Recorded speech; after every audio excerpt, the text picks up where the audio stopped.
Okay, folks, I'm taking this time out just to do a short video for the client. I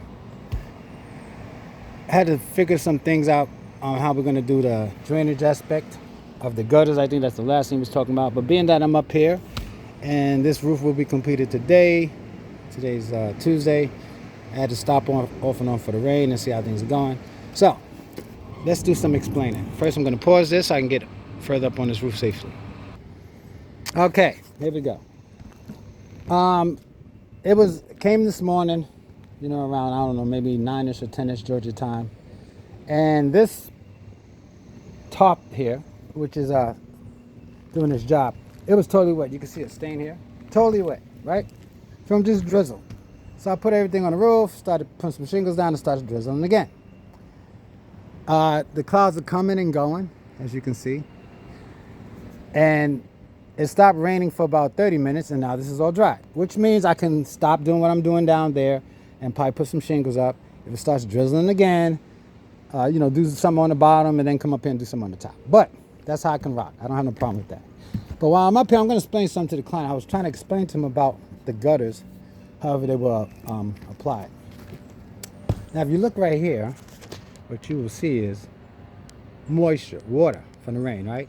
Use this as an opportunity on what I'm going through. And it's just sitting there in the center of that gutter. And as we go over here, on this side, as you see, the moisture is sitting in the center of that gutter. That means it's not even at the very end, and it's not even over here because it's something to do with pitch. I took the pitch and raised it up. All right. Now, as far as water coming down from where I made the incision at, there was many ways I could have done this, but I'm going to use this opportunity to show you what I'm doing here. I'm going to take the shingles and I'm going to make the same pattern on the side. That would be reflecting the water from, leaking inside of the enclosure. This is a much better situation, that can reassure me that, yeah, water's definitely never going to go under anything to get to that side. Okay?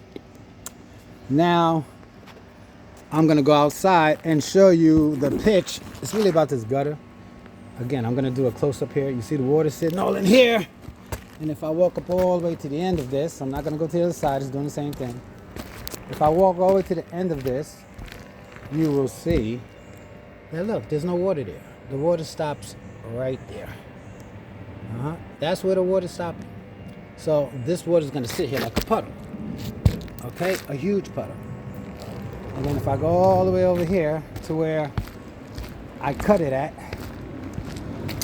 you can see that the water is dry up there because I raised that up. And here it starts getting wet again. And now I'm going to take you downstairs on why that is happening. This way you guys can learn how to handle that situation and do it correctly. Let me pause. Okay, here we are at the bottom, or on the outside of the roof. Now, let's pay attention, folks. Okay, there go the gutter, right? You got, this is that end.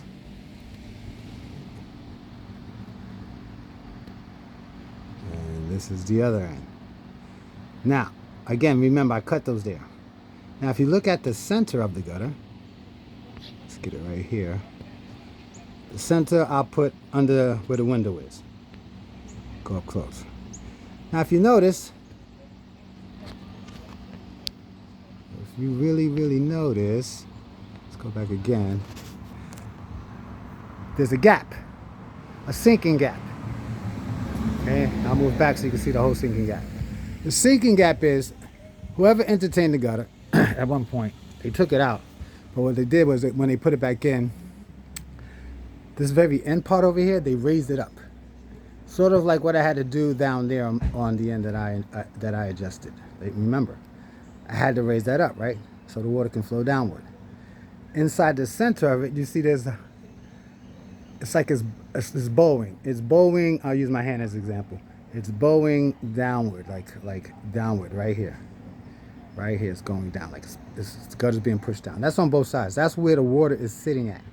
That's because the end part should have been continuously going down, but they didn't do that.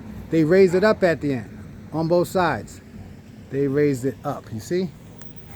You see the gap? They raised that up. That's why the water is sitting in the middle. Don't do that. Okay? That's the only thing someone didn't pay attention to. So what I'm trying to tell them is they can probably fix this by halfway where the window is, unloosen everything that's going at the end, and just let that drop down and screw that back in. That means we don't have to entertain the whole gutter. All right? Lesson learned. That's what this is about. Fonts out. And I'm not even going to entertain the gutter part because it's holding. I can take care of that once the client gets back. I cut the middle piece out of both sides, and I set that here. As you can see, here's it sitting, waiting to be installed at the end of my roofing.